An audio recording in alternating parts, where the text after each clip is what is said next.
من الشيطان الرجيم. كذبت قوم لوط بالنذر إنا أرسلنا عليهم حاصبا إلا آل لوط نجيناهم بسحر نعمة من عندنا كذلك نجزي من شكر. الله سبحانه وتعالى دالي كذبت قوم لوط عتي لوط سرنوندا غاران لندن دبري بالنذر كي غونغوندانو يغرا غونغوندانو إدي غاراندي ولا غا إغاراندين دي تي غونغوندونغا إنا إكي الله أرسلنا عليهم حاسبا إذا كتشنا إذا كنتي كما نهلك تكنا إلا آل لوط غندتي لوتي دنكونم باني نجيناهم إذا كنا إدي كسي بسحري ورلغارن ديكو halaki yamma kunkita ni'matan idan ken kisindeni nemai min indina nangireke Allah subhanahu wa ta'ala no koiga nemandi kamatiken kadalik koiga da lutidi idun konun kisi mogombe ama kempe kumbani kemmo sana ni najizi man ike Allah biren kutendi iga sire so su kisini balawunga shakar sire kebe gana Allah kufa na anwari ine mandi wala qad anzarahum ati tongu luti adi soroku adi gongo ni kanundi batshatana ike Allah yangankate wala ike Allah lagandi kote ti yangankate yenga yangan katel liyen kane adanya di gongode fatamaraw ka asro kudaraga na garandi na kutanda lemma hunan cika bin nuzur ida garandi den dabar ti gongondo kubenu annabi nyimme kegi gongono tay ima sakay wala qad rawaduhu tungutungu ida luti ida mundu an dayfe mukubenu ga yanka kama nan tambugi di mukunna ga ina Allah kutadi batte fatamasna ayunahum iki Allah idi ya honga idi burga imam mukukungari ni halaki fazuqu azabi Allah tidangani birembe ga yangan kate keno kondi ini yangan kate entemu wa nuzuri ado gongonde ke hilagarenga nyakebe ina ken katem wala qad sabbahahum yangan kate ke asogballi kama bukratan hane asogbahanalli li kama azabun yangan kate mustaqir yangan kate ke be sabatintengani kama fazuqu azabi allati ni yangan katentemu wa nuzuri ajo igongondo wala qad yassarna alquran ida qur'ana tungutungu ida akharangel laga na newondi lizikr ka wandi ndi adanga fa hal min mudakkir yala sire wanu ngani angana ke qissamugo angan qawanan ka wandi tayba awreni Allah no nyontono anan to gana ku digamu ku onan ka wandi tiya ko yere Allah subhanahu wa ta'ala awo masalan wondini iya nabi nyin qore tanaqisanga kengani sidna lut Allah da ga khay kata ummatoni na faranna hunkinya dikatiya qarani kungu matonu iga jarabiti golli bure nyange adanyi tage foma ken golle dabari kane ka iblisa anindi khama ga tikenga kenni kanga igodo igoni me na me mundu sakalle ma hunga walla ya haredo ime nyahare na me mundu sakalle ma hunga Allah subhanahu wa ta'ala gara annabi nyimmen kai kata ummatonu kubenu gannin kon jiku sugadi a wakti ne ku ummatonu jikwa ummatonu benu ga kannun kota ko filla ka penki lenye a wakti ne ku ummatonu ti ummatonu benu ga temperan dangi nan cago na sirsurun kari a wakti ne ku ummatonu ti ummatonu benu feseren ta ho ti golli burnyangi na a wakti ne ku ummatonu ti luti soro ikunja rabiyenya nambara ya garenga igonni hajun taga imen yugoy ko Allah gara ko ma sabaqakum biha min ahdin min alalamin mallama kenyako kalmatu min alalamin qur'ana digame ke dingira simma ikun atike kani daba masetu daba ma alam takenyako العالم كل ما سوى الله ننجري جلالنا هذا مرة من نراني نندي نلا ورا كنترو من ينتوي دابا يقوم سيتو دابا يقوي دابا يهرم دابا يهرمون في كم بغت كيالي هذا مرة من ولا قد كرمنا بني آدم الله قال هذا مرة من بدرو نصها واللاندي نكلي دابا تنكو يانا na daga barindi mogo siren ko yanga a kay bulisa ada ken kille nyanke ndanga ho nyogunte ada ken kille nyanke ndanga ho koninte mando amen nyugo na khaira munya bagandi kata meta ka waka hajuntu kaname amage mo Allah di halaki ken golle be ganya kundu kenya hagarna lolen kikiyendi na nyako ho antaka hukay medi oranya ilanu moga ilanu bangandine na publicité to sellanum ken golli hagarna nya masirenga responsabilité hutu nanti ya lemmon pilli ka hetinga dabarni hukuma nga mo gombe i gawa sagena ka hetin dabarni hukuma nga nakini kunga qul huwa alqadir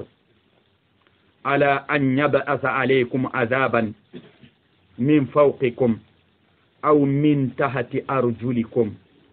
أو يلبسكم ما كنيكم يلبسكم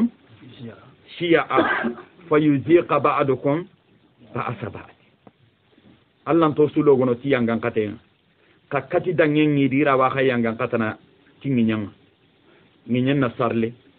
جينا بوغو نياندي دينغيرا يغو ماشيبو يغو نانيانو إيرا واخا يانغان كاتنا جيلي كامون كاميكو تقي قورن نتيري amati min fawqikum ana tuwa gana ko ne wona ragana ko jimbani ngilli kamunde yanga kata inga benya na Allah ma ga gilli kamunde arawanya na jinga arawanya na hanken arawanya na imbenga arawanya na watti burenga na sanki akam maradil aid ke sida wate be gani ke kundo sas gannin ko pankamanun ni rakem punguno na ntehe ku hindambo nodi ka jangiro ke daga sehema ensemble no kondi boron kore be jamanen kibarunga masala ngeno nga daga ware no awa kunti Allah mo yanga kata mana imbe nyati no subi batti bane atinta kenya no iyo kayang ke temperandange be gani ke ajangiro mo futude ay abugu hom kulira maga kinino hom binirai ke golle be gani ke kundu uwa mukunanta wa mo jamanu ku kundu mo jamanu ku be no ga birene no Allah di ga jara di tikenyi ati daga iga ken golle kama annabi nyimmen di kabay ima terinka na sogu adi khirinan tina Allah ma terinka hada mari men ngana nyanga Allah to anta sagono nan cimmeke tauhidin gammaga anta simmene ke imme surtanna ke dabar ana ngari hada mari men tabi'an ngana yille hada mari men jikku ngana yille ana ho sire ngalli ko ho manyantenya ana go siren konno de ka kebe ga bonon dinana kenya raga na ko fo siri kuzu misala alladhina yasrabuna ad-dukhana kada misali lega kubenu ga sirgeti minne wallahi asahan tenya na pakken kama sahandi bucine go pakke ke ka agawa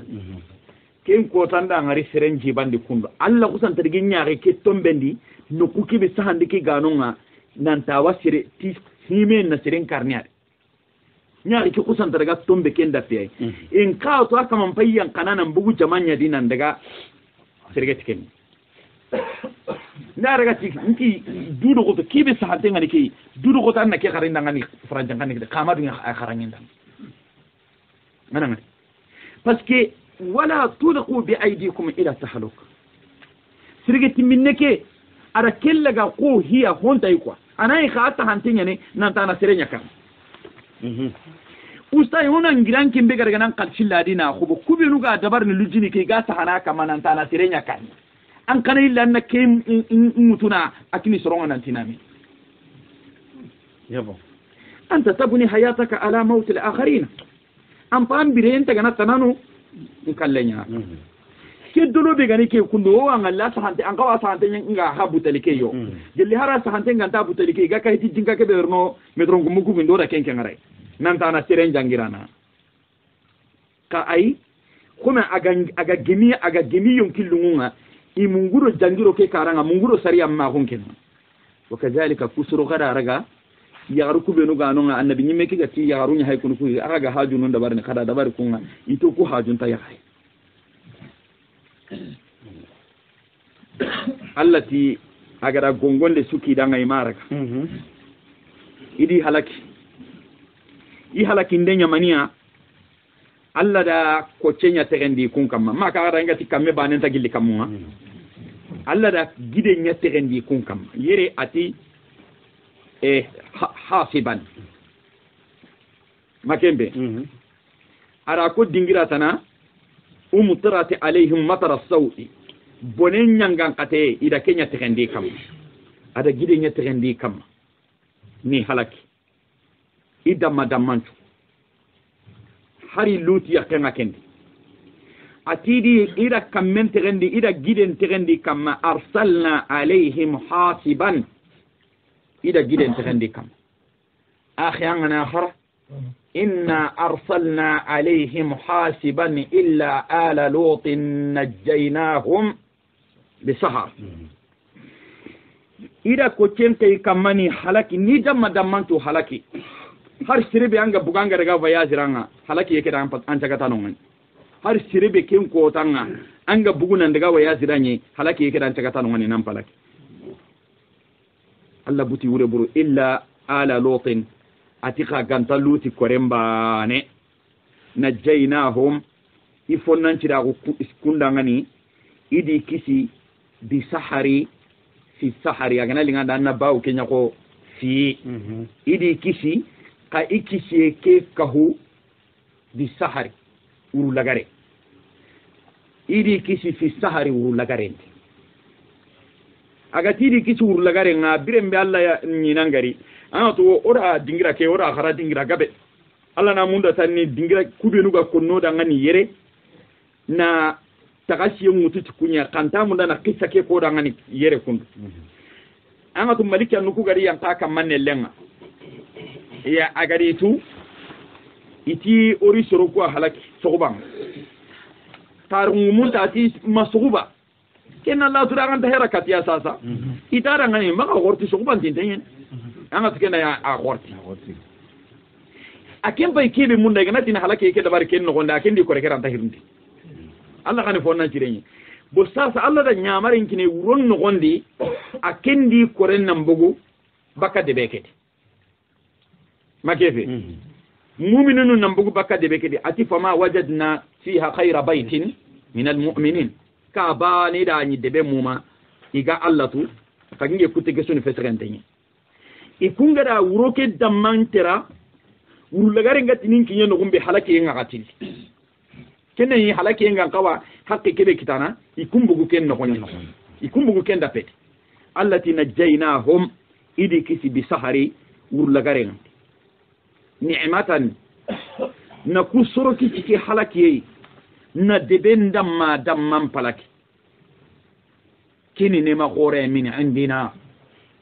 jaga luti goton ta hudo akros nde hetide nema nyana ga giriki Allah igada tawfiqi nyala makefe usa nginye gana sarle debeti nginye gana sarle debeti anke nga ken debeti angama balaw ke kita magara ga ngente di ta ko ide ni'matan min Allah makefe jangiro logon te ganari debeti agaran ken gore magara ga nan tanda nyi gandu ku korosi madu ngen kitte kinni sere kundu do kundu de ni'matan min indillah makefe ndona ku hinda mun tanta ngeken ke dadungi na ga dingira su magara ga no kundu do kun la ni'matan min indillah atida fonnan ci dawunya luti di soro ndangani di kissa ke Allah hay kanunun lo na rakenga ali hala kibi haga nyakundu na jama burem palaki na soro kisi manna sababun Allah ha ko no dangan nanti keni ila danye luti wakati nga keni ila danye o gal linki ko tambe di keni Allah la danye magandingi nyen kay ko tambe ati kazalik ko iga sirona luti di soro ku kisi ke balawi na jama ke halaki ko ke mogode najizi man iwa sire suttu gana ke mogadi balawu ganari nan kisi balawu ke ka kancere shakar sire be gada Allah subhanahu wa ta'ala kufa angara Allah kufa ko Allah gana balawu ritini asembe ngadi agan kisi ni ko na Allah kufa awre heti ko nanti shukrun lillah kufa ya Allah dan na Allah kufa awre ni mani anna tu khairi kebe ganne ngani saha kebe ganne ngani jemu kebe ganne ngani agri Allah subhanahu wa ta'ala saha kedo jemu ke anna ille anna Allah tu an gonde anna golli Allah dan Allah kufa den ke hari maga ta gonanti shukru lillah keni diga me tan makefe ko mellanta Allah kufa na abada ma jemu be ganne ngani anna tunanti jemu ke giri Allah saha yahe ngariye torom mugu isufunu nan daga nalli annan giri nan daga dingira nga gallinga dangani anyi mena igande nyiga an sufunu kuna igande ke yilla na igande ke bagandi jemundi na jike bagandi jemundi usay keni khairi anta tuna bada Allah kaman kuma ya iti mu'minin na khairin tunu birambe agana khairin no gondi ka jahilin na khairin tunu na hantunu khairi kenda daga baka kitendi birambe anana tunanti jaga khairin ya ko kuga ngarni kundu ama ro ku ya ko ama ngari sa sangi na luneti ke bagi nyaako ku nyaako ntaka andangal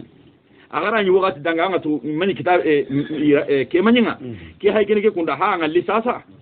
kina ngara nanya ma ya handungar riya ko kinyam pasangunta dinan ta ya handungar ku anya Allah sahih bo araga ya handungar kundar ke ta iran ta ngarnya lew yirinya ni ngari yake anna qimantu mugu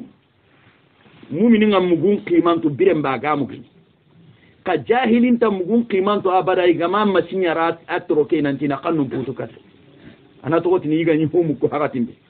igani hongal hakatimbe magefe nema angana ni jemu kebe ganne ngane atunanti Allah ampon nantira kan kamma a kemba ne hetide ya ko ku gollindi Allah ni mundi fompa yalla ga mun danna kebe hay maga fompa yalla ga ta mun danna kebe hay anda Allah ku fatanya ko Allah ku fa magefe an toronga mugini sasa hun terinka tan toronga gallinga Allah danga anna terinka maga fon terinka tan toronga gantalinga Allah danga anna terinka an bagara Allah ku fatan toronga magefe ndaga ta ngatelenya hay ha filmu la danu kubenu gapak ngajamu hay ne ren surun kana nonga al aflam al jinsiya kunya gulul logon tan filmunu ina kunya hay anya rikema hosiri hay antoro kema hosiri terinka usa ambagara Allah batili nema ke bagara nyanda parce que hinkinte ke haraga na kanu ina hayarandai alanta makebe kebe dungunte ngana antamu anna Allah kufatan nene annene ngan kanne nda sahante lo duru gantang khiri ndiga men ko walla annanku anna Allah kufatan tan Allah kufande antangani mania anda ko yimu manci nyanga daga nan pajum mun danga daga na golli kanyi me gana libere wakati ku be nu gana kallenga anta ke utan nan daga finko ngen dingira nan daga ta ko non nan terenge maganta ke utunan daga dingira kan ta usai sire suga tereke mogodi insha Allah duna dan ku balawnu be no ga terne nya nya ken kamma Allah wanki sinay ko ko magara nanti balawnu ku i sankede balawun ga be nya kana nyeke anya ken an ka palle manga daranda ga hatene me ayon kincha hande kumana ngana ngalli anga mukunanti itawa hospital angana yigo ngalla gumanya ma angana yigo ngalla ga mati masinya ni dan dono de masinya ni dan do makefe Allah gati alla in shakartum la ajidannakum angani kufa inan jidi na angana Allah kufa tanya ko ngawanya ko kujidi ni'ma kadhalika najzi man ina siren noir ina siren tugana ke mo gadi shakar anga de ki Allah kufa awre ne mania ke qir mate luti bane de agiri luti bane siru suga Allah kufa na balaw ngana riwan kisini makefe wala qad anzarahum batsatana adani yangan kata yake kanen lutu di kanundi yangan kata yana agati fatamaraw kalmatu tamaraw ishika tamaraw agri min al mumarat kutanda lemahu kahuna tadammana ma'ana kadabu makebe ada tadmini nya dabar qawri hiti garandinde ida garandinde do sikanya bin nuzur ti gongonduki ima saka gongonduki aga kebe ko ni dangani yangan kata yake kane ima sakai wala qad rawaduhu al murawadatu ngani kebe arabu non kannendi na hummundu serenga nan tananya kana nyanta lingadang intabihu ado mundu de kunno tabana de anga kebe mundu na anya nyenta lingadanga anta turabidu hanga mundu na magana da bai makaya anda al murawada uretwa awre ni kay usanga na risenna yusuf no ko ki anga ke fahama disu anga tuno khibare ke ga passe mo gombe ke digame ke be suga ko na wamba ka conséquence malla make digame ko wara wadati hullati huwa fi baytiha al murawadatu fi lughati al arab annas hum mundu serenga kanya ngenta lingada murawada ni kay bo ati ida sinna luti ida mundu an dhayfihi amu kunni kanga maliki an nufu benu gari yankai iga hibe ko ne taya kenya nda ko debidum ko nanga nanti limina fonnan ko wuri yankai goke deben to kusanta bandi nu benu ga debendi i kusanta direna ligon kama ti ora mu gode nanti limunu ngam gaire anta hera katana mbugo dina ki awre hay ida mundi mukunga fata masina a ayuna hum allati di ya honga idi ber irata gata ikandi tida mugunanti mukunga maka bo anga tike mo na minne soro hananu benu gar ni irni dunya ko kunyindano bo jaman turi nanti ambugido mukukuna ka allati idi ya ko tamasna a ayunahum idi ya hum idi burqa idi ya hum burqani mania ima honga makefe amma ya ku burqan ni mako korna kento Allah subhanahu wa ta'ala makefe kayni qissa no ko ni kitaben no kon kala da gobe ko da ngani tamasna ayunahum idi ya khumburqa imamu kufunga maliki anu nyande maliki anu lawa dunya na har mar mu ngainari yere kundu ka angel la warni ra wadu sankundina kenan antingal makefe kesu una ya tokota ne Allah tidi ya khumburqa imam maliki anu kunga yo ka burqandi moko keketa sirbe gana mun de na kempa ran kita ne le kata tarikhun kitabo idi ya khomburga fazuqu azabi idi halaki iga halaki yake no gonde allati ini yangan katentemu wa nuzuri aro gongondu kuy gadi nakari ina ken katemu wala qad sabbahum yangan kate ke illa kari kama bukratan subhana wala qad sabbahum adi illa kara kulli illa kara azabun sabbaha ha afailuna azabu ama fulun kan dantenyen arafam yangan kate di la kara mustaqir yangan kate ke bigani sabata nanga ikamma mega halakin fazuqu azabi wa nuzur wa laqad yassarna alquran ila qur'ana ida nondi li dhikr kawande ndanga fa hal min mudakkir yala kawande ragandana no ngani ba agan kawanan kawande tikutigam wa laqad jaa ala fir'auna an-nuzur makenye ati tongu gongondano likatta firawuna ka dun kononga aganati firawuna dun kono firawuna di dun kono gongondano likatti kay Allah da sidna Musa do sidna Haruna Allah di kay katta firawuna ka di dun kononga ha kaddabu makembe kaddabu firawuna di dun konun daraga na ngarandindi bi ayatina tike Allah ka wafinun kulliha idamma dammancu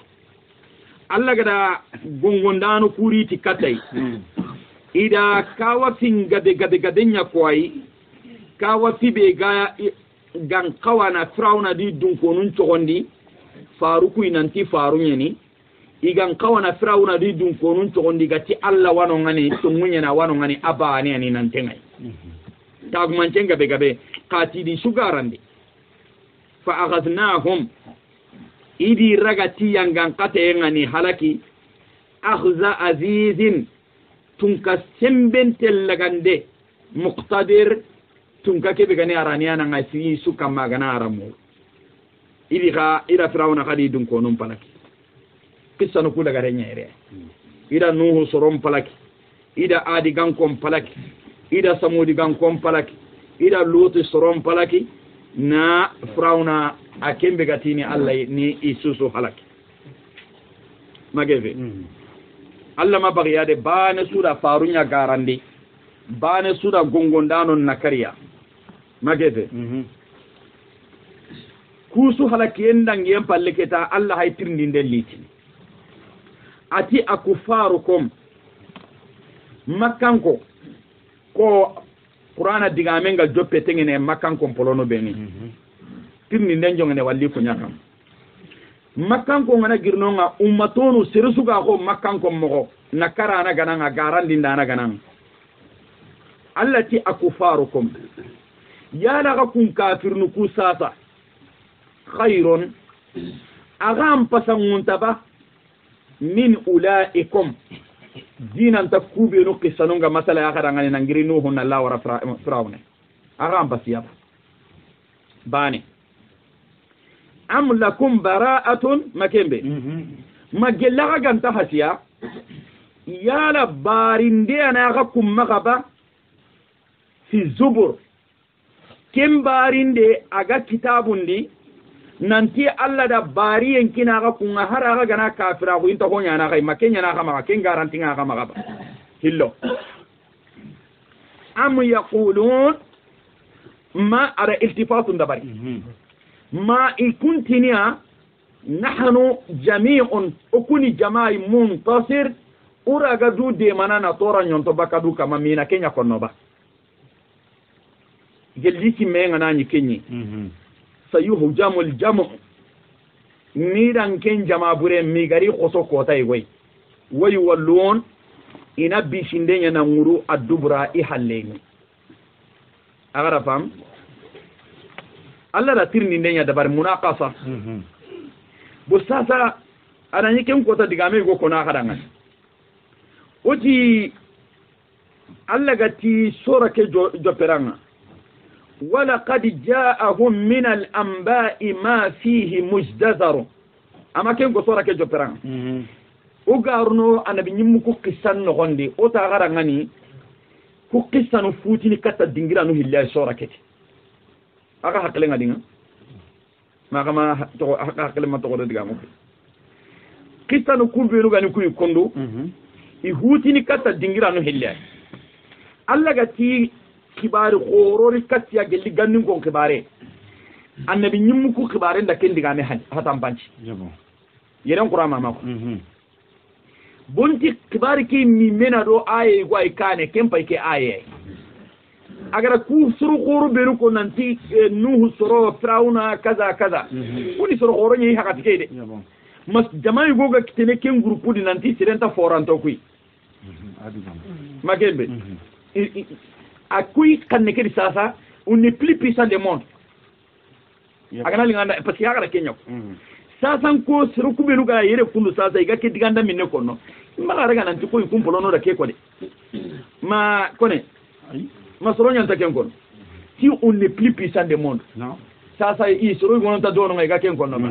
magara ga nan to komi ke digame ni kumpolo digame de ayara nyalla da ke ko daga nan ti surondangi milliard cinenga iti mani ashad minna quwwa magembe yabo Allah da kunju halaki naam bu kunju halaki ndendangi yam palle ke ta kakum benu ga chata na kundu makanko kakum benu ga chata na kundu sa ga silama uke aga ga tini taga wara kenteke sa oga ko tambe Allah tina ga tirni akufaru kuma aga kun kafirun ku benu ga ni ku isasa khairu iska kan poranta ba khairu yere awre hitu ko nan pasuti ko hasoyede bi ma'ana asad wa aqwa al khairiyya nadu sembe nyeye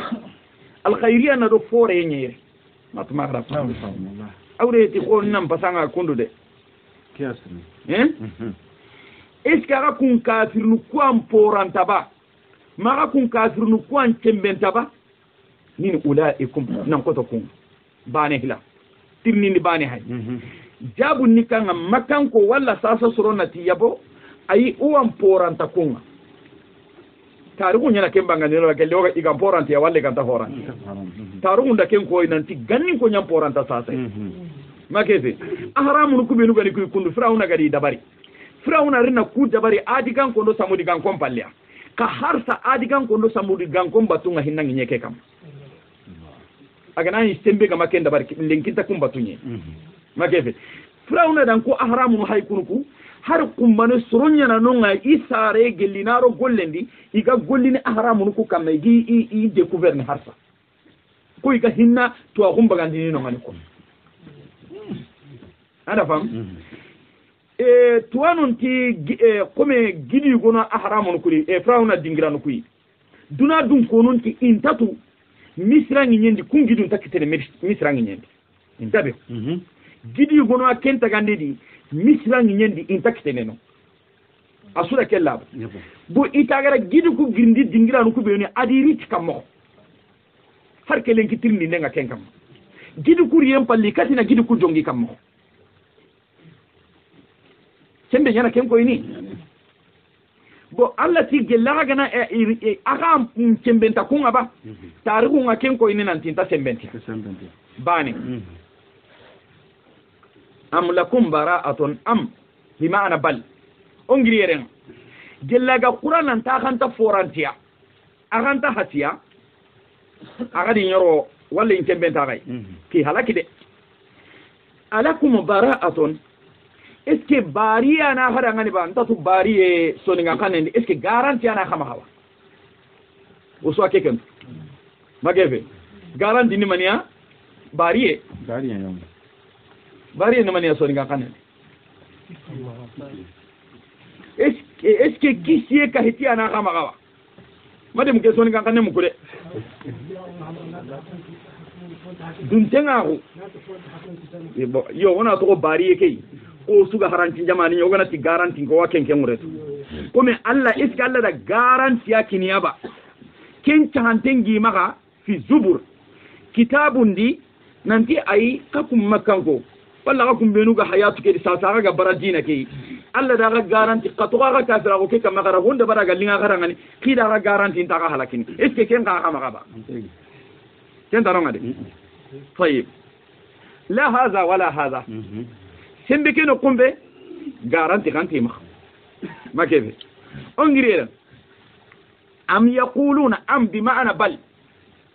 ati garanti ntimaga inta foranta gannin koki sikandini mania yaquluna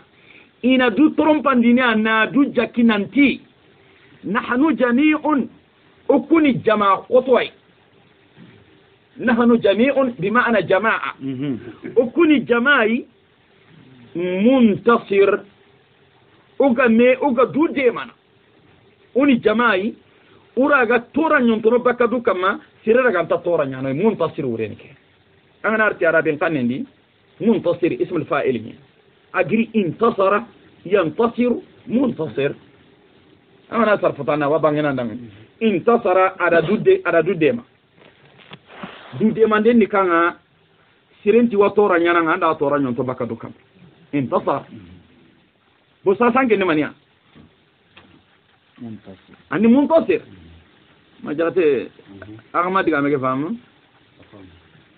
agara fam de parce que lugha nu gono ado na kun precisa kana nahnu jami'u agati muntasir jami'i kene ism mufrad kalma mufrad yani faljalika agara muntasir ke gatti mufrad uli jama'i muntasir oga do dema makan ko na kenya mi makenya ko bo sasa makan ko dan kinke kanne yala anta lenki dun ko nun ka se kanne ite kanne bet kenye ana fam kewrina Allah gati tasabahat qulubuhum gannin kafirnun ga tehene mo gombe sasa kafirnun na kendiga me ya ko no kadiga limu ko ta bana tan kamana kiken tuni bane magebe sasa an kun katinia tiura wa dura ngani paskayi mendi nan ti kome aslihatuhum al-fataka idan ku ga jampo horan to benu gi maga ko honta no ngana ragarne na tora nyiku idiga men pay ken makkan ko nda keki kun kane linki soro faachinu do jahil no benu ga no nga dinan ko no benu ga no nga ka diga men nike Allah timani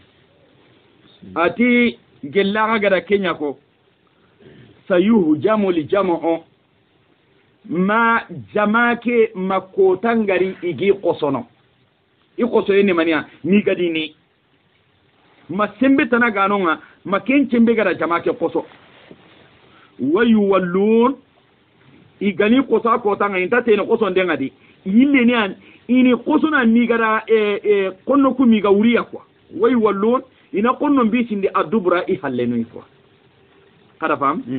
idi senna umaru radiyallahu anhu iti ke ay ga yanka ati akenga kawa kada senna umar tereng ke ay ga yanka kem pati ngaya ringa islamin kullam piyanga mo gombe aya ringa kafir kuy mo gombe iga mede manam mo gombe kitunga me kitendi sembengya alla ken kara ko qur'ana dinanti sayuhjamul jamu wa yuwalluna dubra senna umar ti ayu jamu'un sayuhjam Allah ayu jamu'u sayuwallu ti senna umar anti de kan jama kana no ngai iga ko kunga ko sen kan jama kana no kunga wuru ike ya ganta kenga ku jama ga mo ko kuno ko so kella bayan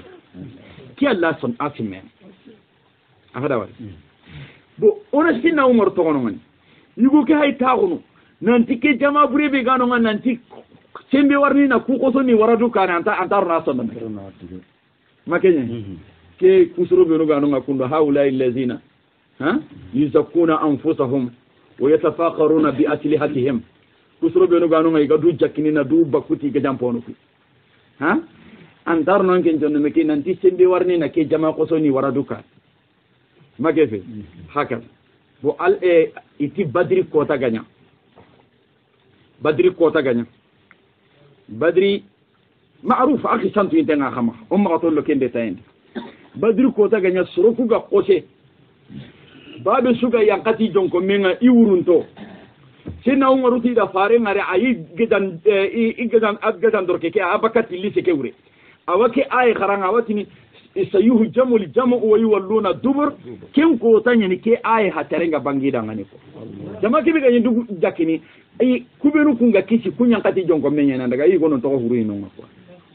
makefe wallahi ko tanga Allah ma garni ku be no gatini wasilama ko kera kentene sembe ga gillini khata dukane ko ngara badrin ko ngari ga ware islaminun kane mo konde makembe wama min yadi illa yadullahi fawqa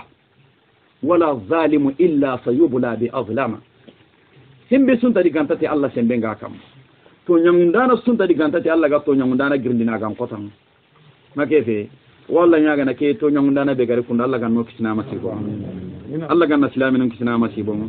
Allah ganna duna dun ko non tangana abalawunga sayuhu jamul jamu yo nda hateme onari masala sayuhu jamul jamu ni gada jaman qoso way wallon jama kena bisindenya adubura halle arabin kannendi ina igajalle mombi sindi adubra i hallenu alf kilo lamuke niyabatu an dhamiri almudaf wa yuwalluna ina gajalle mombi sindi adibarahum ihalleni humke alf kedo lam ke siga batende bal allati ay gollen takampene nantidi qoso dunadi de as-sa'atu dunayangan kate ke dangiem palle saqurike الله ما اقتربت الساعة وانسق القمر ما كان يكو طورة كي جفران أتي كين تاغوري موعدهم كين ينيان غان قتي غوري نران دبونا أن كين ينيان دونا قال لك كيني حالك دونا دي كندو كيني يان غان قتي بوتي ني كيان غان قتي غوري كيني ساكي بيجي كانيا والساعة ساكي يان غان قتي مساكي غناري ساغوري كي أدها كنيا مسيبون قرادين أنت كيف قدي كتادوناتي وساي كنتم بيجا قصي قوتام بي مسيبو دي كتا إحقلين أما يتوليني حقلين ما كيفي وقنا اللي كتا بدري كان كوكي بيرم بي جمانو كوهي اللي قدا مي كتا على حالة دي كتا أما يتوليني حقلين أنتي على حالة غنيانا كندوم niyen tawidanga ko agan kawa mo gombe kallati kibigi kane sake di adiha kinyan koto dinan ta kibe gari kitatunati addahiya arabu non kan ndi masibo nyen ka ka to masibo be gani ti masibo be gana hada marin men kita la khalasa lahu minha comme problème ke garan kitasu anke nyime ken dabarin ci nyime ne dabare sunta maganga tanana bugo problème ke kenya to konni addahiya ke masibo na hada marin men kitana minna sake ko masibo ngana nyinga ngal qiyamah changa usai dabare sunta maganga tanana bugo ke masibo wa amar sake masibo nyang karagasu dinan ta kebe gadi igara masibo kebe temuduna de kun an karagasu igo ke adiga munyu gono di igatancage amati ay okunto gajanyo kullo ni na nyille sagene o daga na badriya ona muhammad sallallahu alaihi wasallam ona di kapallemo oni kari ona tokono ngani ona nyogomo ngoni kursini chunyiga ona dolomini tumbari ya haruna toko sugunu arabunu kutunna kano intaka sagono nan kanoy igo ke makenya ko parce que aga kim ko no haratinde addan kana gun tenya na system be ngana ti hay daga na kata jama ke be ni lokono addan kana gun tenya na tay sikanta ma kausai gullunga hinunga gri ko be ngasi ko banga daga anken jogi gantati limina bucuni hilli daga nano anken problème mo daga kite kunni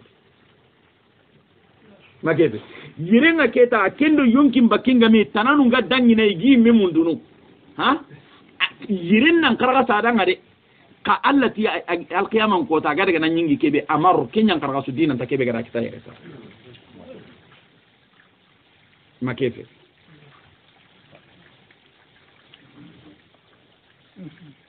innal mujrimina allati anda yango burnyangano ngarde anda yango burnyangano ko ngarde fi dalalin iyana sankunta khundi wa su'ur nana ana su'ur kama gasar hanum bayde ma gasar hanum bayde o dangi kemi anyi golla mo dona me haysa su'ur wure no ne turu ta taybo gelanga na yanga mangara anta handa won turi anda fam bo ken ko ta ke digame be hay kundo innal mujrimina yango burnyangano kubenu gara wangon kutuna rodo kama ya ani anado ko ni jamake be xibare nga dangi hal yene yango burnyangano ken ko tay kunyu gonu mati annabi nyimme ndanga fi dalali wa su'ur mi gonu maken ko annabi nyimme ndanga allati ay ahayr ken digame ajati ma to magada fa yi gonu nda ko annabi nyimme ndanga nanti o gana batu o turin tenyeni ha ana sankunta ko nyen allati ay ikomo sirunna laban tabakaken inna limujrimina tungutungu yangu burnyangano ku kubenu gada farun nakari igabara tauhidun mutu igara gongondun nakari ku igara wangunun kutuna rodu kama almujrim awre burenyane de kinnya siribi ga wangun kutuna rodu kama na nya to akonta mageve iti wanina buru bonon den kabantenye ka kenga munda ina ibire taga tananun kallen kama wawan nina buren bono nina nyi khalle a hay kebe dabarnde ta yajrumu ala nafsiha wawan gon ko tudukam sallama kanche hende hasidahu onnahu ha killa kape allati yangu burnyangano ku kunyimmi meno ana fi dalali iyana sankunta wonni kanga iyan canku baka sawaba nga iyan canku baka kande kana bi nyimundo sere surum dalal iyan canku killenga bani wa su'uri umati turun to nyane ba tayib su'uri tafsirnano nyugono hatarni iwa imbeti naam yugono nga hatarni kem ka kalimatu su'uri arabunun kanne awanyana turunya iwatini annaqatul mas'ura annaqatul mas'ura nyogonna aganani mas'urun nikanga ko aganani agan juburu angara kameli kerei aga kame killedi akinkin daga na tanni ko turinte moyi kusantati annaqatul mas'ura arafam kalu ganyi mi me haqiqanga ni hibei sirennani anyun kike toranga kebedi an kaninten na do kenya bate kanta hakai abada intabihu arabin kanen godan yende huy gwana non anyun kike na do kenya bate kanyun kike ta hakai haranga na kita akaninten na do ya garenya bate haranga na ya garen kita anta hakai akaninten na do na burenya bate haraga na burenya kita anta hakai na burenga magade kaya genna igo kamen godan yana kai i ujina mageve hein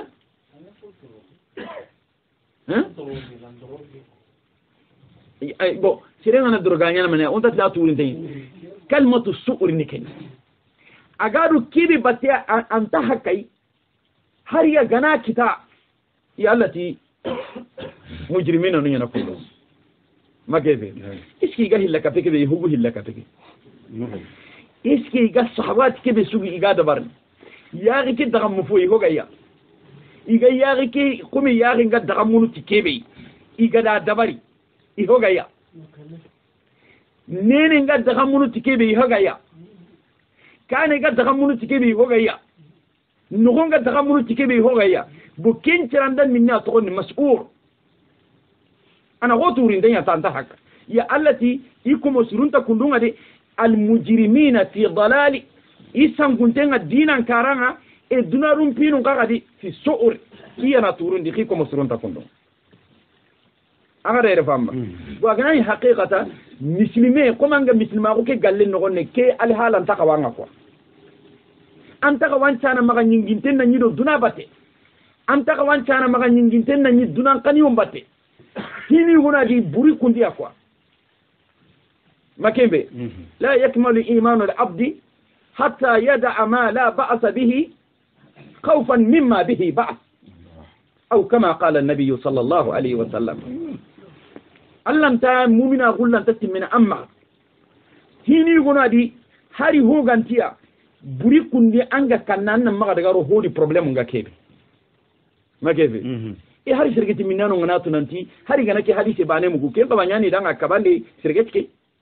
mageze ura tunanti sergeti ke kin kabande ni kai go ke hayno ngani harta kendi ni tige ma sergeti kabayangarre magebe ka problème ne maradi ba ma problème ne maradia usa ya tono ngana nan daga kebe kabanga anda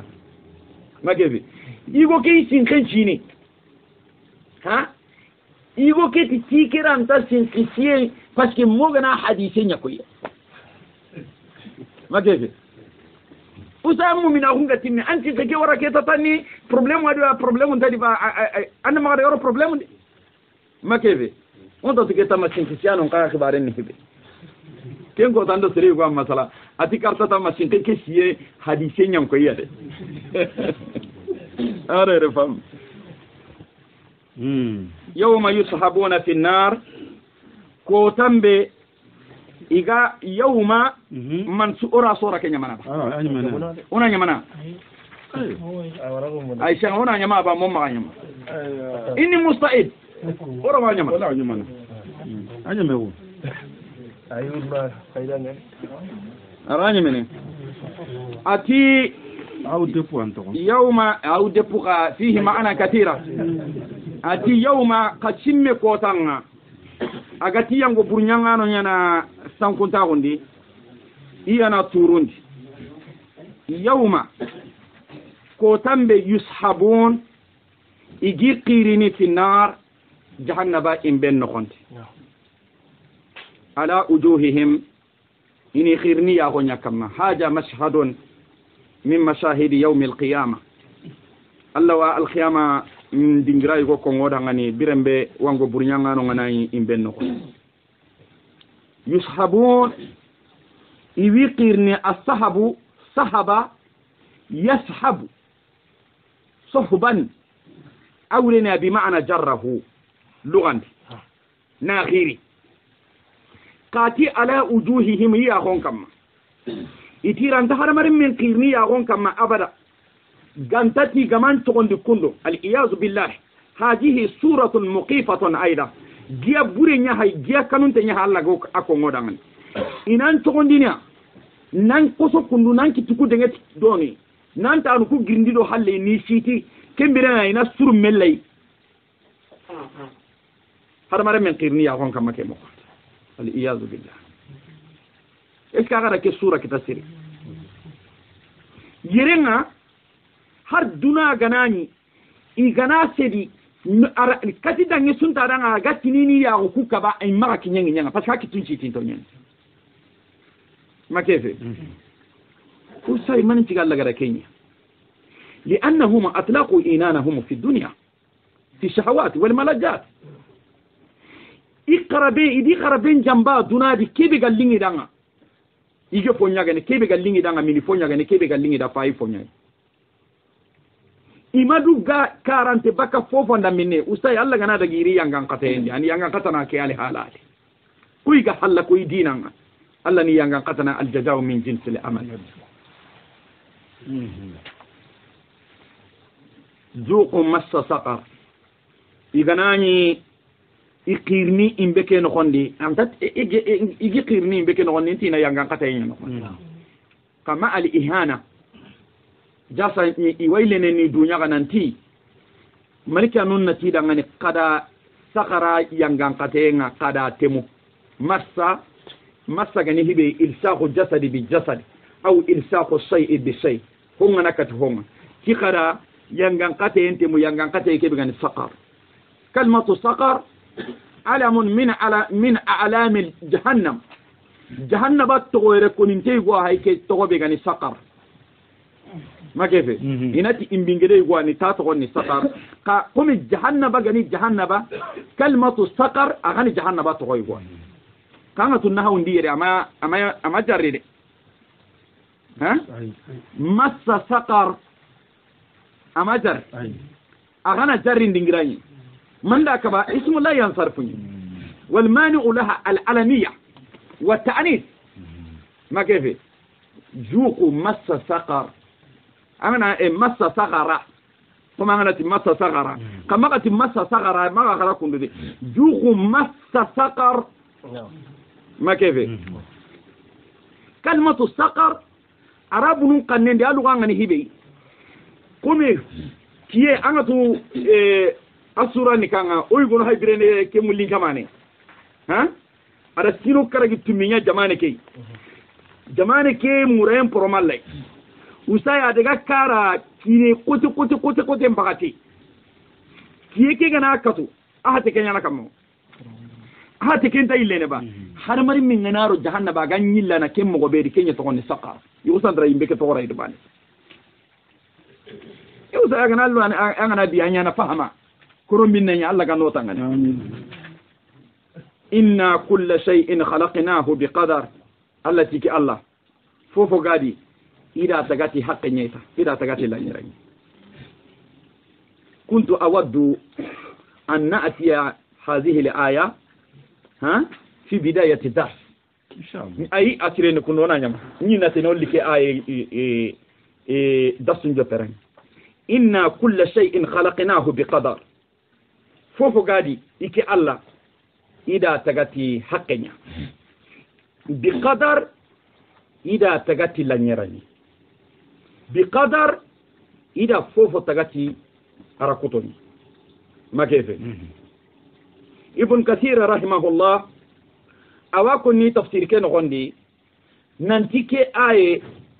ani dalili nga sunna dun kono dangani nanti arakuto ni hoaye asabatinteni qur'ana ado sunna makefe aye be gani ana nakar ndenya na soronya kama sorobe no ga arakuto nakar ko yugo nga kono i kitaben nogondi ibn taymiyyah rahimahullah awako ni i tafsir i aqida ke nogondi gatini kitabe ke be danga al aqidatul wasitiyya makembe ati وتؤمن الفرقة الناجية أهل السنة والجماعة بالقدر خيره وصره ما كان يقول سنة دون كونوتو وندين تي أراكوتو بيغانا سيري أراكوتو بيغانا بوري وتو وندين تي ما كان بي يقولون ما كن كتابون نغني ننتي القدر سر من أسرار الله الله قندو يعني أراكوتو نغني fofon tan dangani kan tati nan tongonde tay bo sasa arakuto soni kan kanne nyen ntatu ke to soni kan kanne ke lasili yoga to hakika ba soni kon gato arakuto awriyani kencende inna kulla shay'in khalaqnahu biqadar ida fofo tagat kencende nya kencende nya arakuto ni hobe arakuto chaka Allah to ahunya kam Allah tuwa hunga sameti kebe ada kenche ada su kenche nan dugutai kenche ndeke halle ada su kiti ke halle ada su sahallaha wala handi ari hadisin di nanti kataba maqadir al-qalaiq qabla an yakhluqahum ب50,000 سنة وكان أرشه سبحان الله الله الله ني الله اني توانا تادا تجفون كو كنچه اي حقه ادي سها سارا غارني تجفون كو تجاهلا كو غارني تگانده تگا isante kenche ke sante ngama tan karage ujine sine mama kenyako 50,000 sana tan karage ujine sine isante nga alla maka itunga hondi kem palle arina leta ge fonu daga fofo garni keta allini ken kenche an din koy ara kenche an cembe ara kenche an bargato ara kenche allo go ara kenche an pine yada kenci an kura yada kenci an caha da kenci an jangiro da kenci an arjaga yada kenci aga boy an arjaga da kenci alokai marandana nyana ngada kenci marefo nyana ngada kenci mu'mini nyana ngada kenci munafiqi nyana ngada kenci kafiri nyana ngada kenci hinna nan nyana ngada kenci sondon ka nyana ngada kenci maqadir al khalaiq hajim al-ard niyeke dinko empake ada kentia niyeke puan kentia empake ada kentia niyeke noni ada kentia zarrati al-ard niyeke jura ada kentia mageve daga katakiya daga kataqatum daga katasanu bugu yere nga likata jike bugu yere nga daga kata jiru hono mageve maqadir al-qalaiq ما تسقط من ورقة إلا يعلمها إتدرك أن يارينغا يهللونو هانكي كغرا يرندي ما غارغا نانتي كيني سلوفا نيانغي دي أرانيا كنتنتينا الله ما غارغا ناكنو نوكو كبه نمبرين بير ناندغا سيكي نوكو كبه الله واتو دابا بي غارني نايغا الله واتو دابا كيغا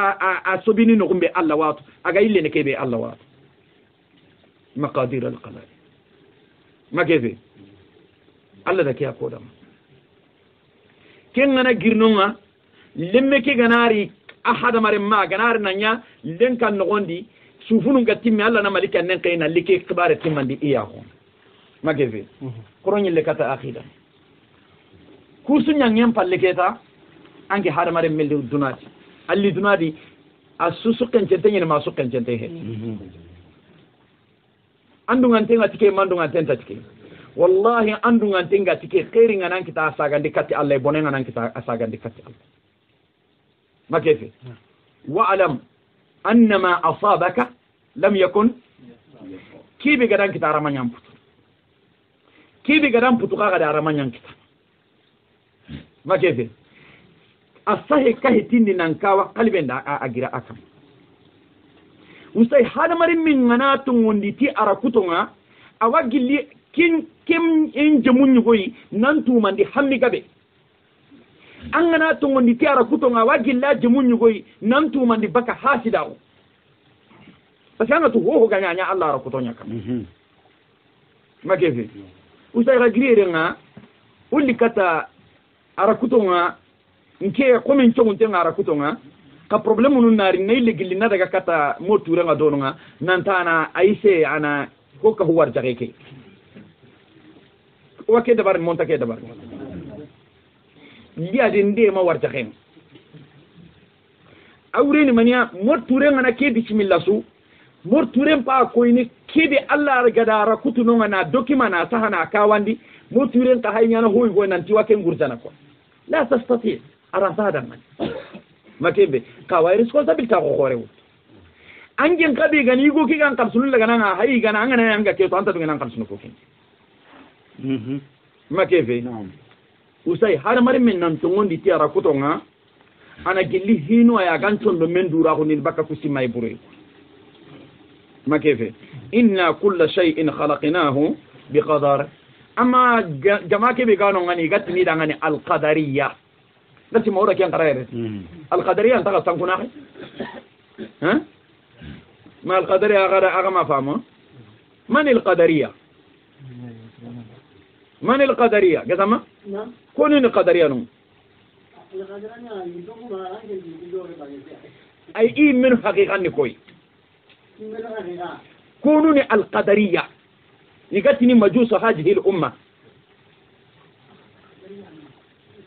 تاسك ندكو مي pourtant oda qarana waqid kiyadi aywa agati qadariyan ni kam hewa yo afahamu kedari sai togonu ku ka agana togonu kutu angana togo ke sonin kam mantu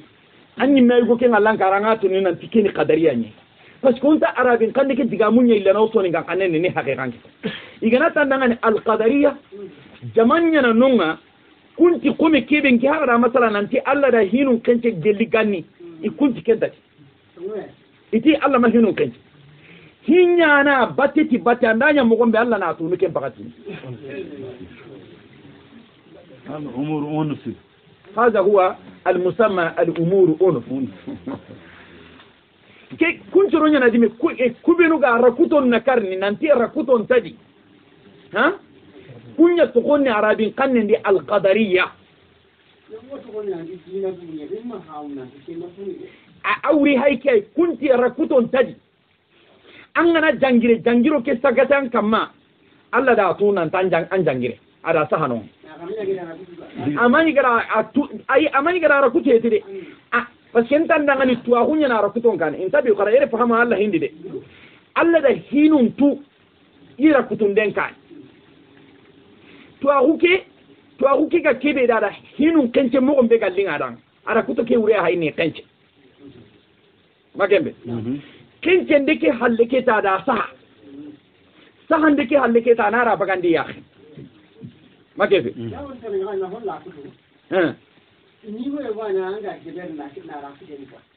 يا أورين كين تندب؟ بو أمبا يا ركوت كيلو كونوري حقيقة كراتو كين تندين بس أنا تلمي كده على ركوت أكيم بارغنا قوة ركوت كبيرة دلام قوة ما كيف؟ على هينو كينجا وكنا لكي مسيرة دي ساسا نكتا هنگرا ديغانه كبيكو har ke musajjalu be gaire anke lanta jatene da batena tinda ke digam pakke yako haranga na ke wutuna daga tauna tirin kan digam pakke kallan takitana kan ke digam pakke ka ranya la da kan ce jelli gan nan tillini ke digam pakke hulana da bai anke nga kundunga ke wa kundunga kuti no nke gari o gari menyi yere ke bi ganyangi Allah da tu asa hantenga Allah magasas ana fam itintere ke gana kenu agana kenu no kebe almanya Allah to ahunga dinan tawa kenne ira ndakenu no kebe Allah to ahulla itini kubiru gara kuto nakarni itini ko adanga al qadariyya agara fam ikunyan dini hirun ni jopay onati danga onati hari hakkile nga agati meke bonondini usay aganani hinu ga jopene kulunye nkedanke ona hota na warade nkedanke mpawsuni hada mare munye makembe anke madu sugandina du qur'an nke madu sugandina du hinan anke madu sugandina ngilo nke madu sugandina ndeho anke madu sugandina barakato nke madu sugandina miso makebe la budda min an-nazmi min at-tanzim التنظيم لا بد من منظم التنظيم لا بد من منظم ما كيف نمرين منيا أنغناري تبينم بوينتي سيجنون غرانزنتي إيشا ورنم بقرنا تفوه ما كده بس أنت واندا دباري كيين بكا كاسون بكا إيورون أرنو كيين أرنو هونتا نغناغا كده دبارني كيا وريني الله ده هينو مرك سيربي أنا كينا كري هر لا رني مي أم بينو بنودي إن كل شيء خلقناه بقدر وما أمرنا إكي الله كبارونا نا إجنا هو بنيانيل لامورو أنتيكي إكي الله هينو بتي فوفي إلا واحدة غانتاتي تاباني أغدا فهم وما أمرنا iki Allah nyamari umpetu hoho ko ikhbaru igana nyamunda na hibe dabari arafam igana nyamunda ni dunangirin walla igana nyamunda ni la garancigindi walla igana nyamunda na arakuto ke kibare be bagandi ya hen kempeti fofo iki Allah maga illa wahida gantati tabane yani Allah hay kome igada kebe rakutu iga munda na bagandi ya henga agan jewunya na mogombe hayten kasuran kinno ida rakutu nan duguta de kana bagandi ya hen tay magara nan ti honi ken tawi kontondi ni de magebe gasam mo ko ho gabe kencene nan to wa dabar non ta kimmenati bo Allah ti gani hinun kencene nan duguta na bagandi ya henga inta hata jini nan ti nyata hillo igana ti kiyenda ngani bogu inta hata jini nan nyile tinada ngani bogu واحدة كم كورن كتا هيك نوينيا انتبهوا هيك أنينيا إيغناتي لا غرانشيكي انت هتاجينينا قطن لنانتي إيه لا غرا إلي سيكيسا بغانيا غن ما كيف الله وهيغو الله واللي منيا مرني ها أروا خالنا نغا إلي نتكرار ندبرني التي واحدة كيني نوينيا أما بكيكي جوني أراكينكم مانيا أتي كلام حين بالبصر ده كده يري كماري كتوميري واحدة كم قران دعني كتا هيكي نين نوينيا نوي أما جوني كلام حين بالبصر أنا أقول من يغتي نيتي يا أخي إتي الله ده كي كوي مثال نيا كتير أنا جاي الله هينوني أنا ها بلا زمن وقت دانو بوكاغاري كاتا إلا كلام حين بالبصر من يغتي يا بو إسكي كونا نونغا غناني جانجيرون تانو غني إسكان يغتي من يغتي ينقو تنمخ سهل أنا بو الله هنوم بكي يا غنى سهل نيا أما جوني ترى يرين كهاي أغنى هون جوين أنا قطو مغانونا قوانشان هو ya kan men yakati yan tagena ge bera ga tanu ngani nanya ko kumi ni katume ni bagandi anta senne yalla ti hinga goro ikara kuto ina bagani ya nga kalamu hembel basar kena mani munduno a korna ndangani katti Allah sembenti may agara fam wala qad ahlakna asiyaakum ida ga kawantanum palaki kahira godi fa hal min mudakir yala ka wande ragandana no ngani wa kullu shay'in هو قادي فعلوه أرق وانتنكو كافرنو يقرأ كن دبري في الزبر أصحان تنينا سيهون لملك يانون كتندي لوه الماهود ولا هندي وكل صغير بوتنسو وكبير هو غورسو يقرأ دبري مستطر أصحان تنينا ده ke wureniya kuzu hizrakum gelli haragana yido kafir no awureniya no kanundi nanti ho gore ndo ho bucinne oga dabar no ga konno asa hantenya ni de alqiyaman ko to daga nan yingayya innal muttaqin surubenu gara du korosi allai ha ya aganani wakati ngana ya ga kamaga angana ke hayinati fi muqabalati innal mujrimina amma ko halle nanti mujrimina no fi dalalin wa su'ur ago tirni lana Allah tirni ko ku kubenu ga kanu Allah kunna minna ati innal muttaqina kubenu gadi du korosi Allah ina Allah hakunci gindi fi jannatin kunga arjannan kanun gondi wa nahari iwa waral laqun gondi ikanondi fi maq'adi sidqin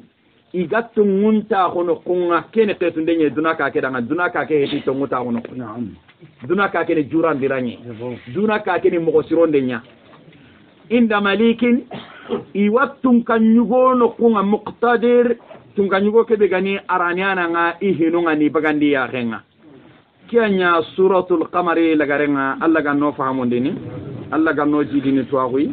ogara futundu benu nya alla ganyam panoma kha والحمد لله رب العالمين